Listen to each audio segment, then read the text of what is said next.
Chers téléspectateurs de 14 TV Gabon, bonsoir, soyez les bienvenus pour ce flash d'information du lundi 2 décembre 2024 dans le Magistère universel. C'est depuis la fenêtre des appartements pontificaux que le Saint-Père a invité au cours de la prière Maria de l'Angelus le dimanche 1er décembre 2024 les centaines de fidèles réunis place Saint-Pierre à ne pas se laisser décourager par les inquiétudes du quotidien et les catastrophes mondiales, mais à relever la tête et à garder le cœur léger et éveillé.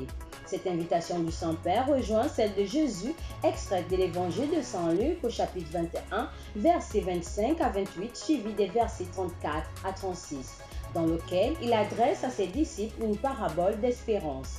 Redressez-vous et relevez la tête car votre rédemption est proche.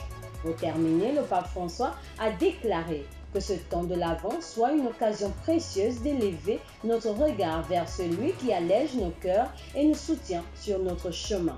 Nouvelle d'Église, ce fut le samedi 23 novembre 2024 dernier que la conférence des évêques de la région nord de l'Afrique a adressé un message du temps de l'Avent afin de dénoncer les conflits en cours en Terre Sainte et dans toute l'Afrique, en soulignant le fait que la guerre soit un échec de la paix et que la violence ne fait qu'aggraver les souffrances. Les évêques ont exhorté les fidèles du continent et particulièrement chacun et chacune des membres de leurs églises à consacrer ce temps de l'Avent à la prière pour la paix et à des gestes concrets de réconciliation et de solidarité avec les victimes.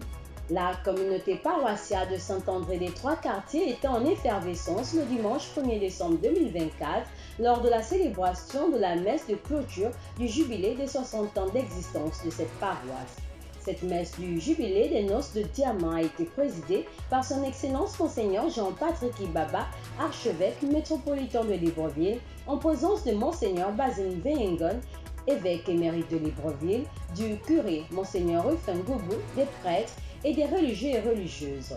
Au terme de son exhortation, il a invité la communauté paroissiale à procéder au renouvellement de ses structures, à la conversion et à se laisser transformer par le Christ en ce que c'est lui qui donne la lumière et la force pour la construction des valeurs essentielles à notre pèlerinage terrestre.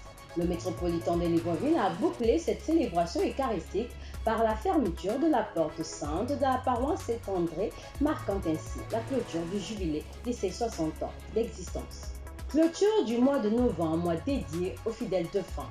Le samedi 30 novembre 2024, dernier jour du mois de novembre 2024, les fidèles de la communauté Notre-Dame des Céduleurs du sanctuaire marial Notre-Dame du Gabon ont clôturé le mois dédié aux fidèles défunts par un enseignement suivi de la lecture des intentions et exposition des photos des fidèles et enfin la célébration eucharistique. Une joie pour les fidèles venus également des autres paroisses qui ont prié pour leurs défunts. Église en marche, prendre du temps, s'arrêter et se mettre à l'écoute de Dieu.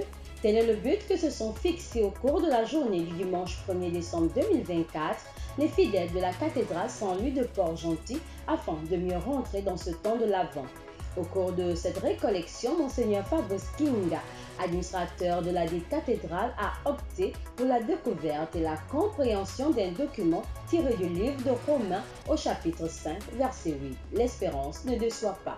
Nous restons dans le diocèse de Port-Gentil. Dans le cadre de ses activités diocésaines, la communauté chrétienne de Port-Gentil a vibré durant 2 jours à la foire municipale au rythme d'enseignement, de louanges et de prières pour les familles sous le thème « Le Saint-Esprit convie ma famille à partager la joie de Dieu ».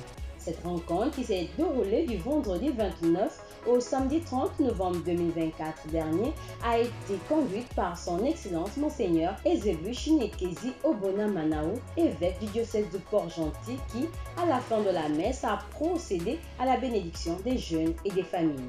Chers téléspectateurs de 14 TV Gabon, c'est ainsi que s'achève votre flash d'information de ce lundi 2 décembre 2024. Nous vous remercions de l'avoir regardé. On marche vers les 200 ans de l'histoire de l'évangélisation de l'Église catholique au Gabon. Gardons la foi, l'espérance et la charité.